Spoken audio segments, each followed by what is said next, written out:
Here is how you can stop getting calls on the iPad from the iPhone. So let me explain it, and if you're new here, subscribe so you never miss anything important. So of course we need to grab the iPhone, the one we use all the time, and just follow these steps. Open up the settings and make sure you are on the first main page of the settings app, and at the bottom entirely we have the apps menu, and you can see all of the installed and built-in apps. So just scroll through it. You can use the side panel to quickly scrub through the letters, and I like to find the P for phone.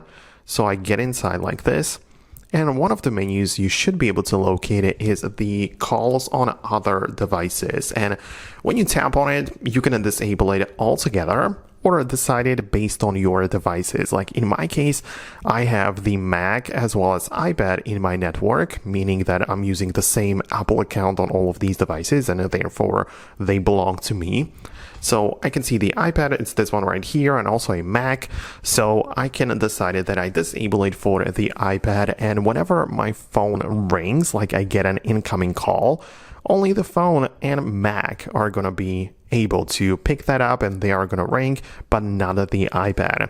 So that's how it works, but this only applies to calls from the iPhone, right? So those which are actually accessing me through the cellular network, like through the SIM card, will not be forwarded to the iPhone, but to the iPad, sorry.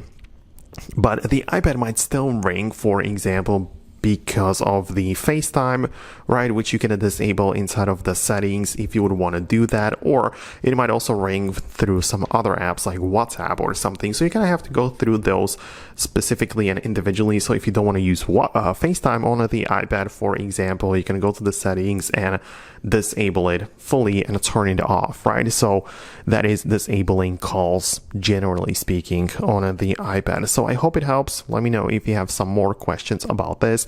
Thanks a lot for watching, and I'll see you later in the future tutorials.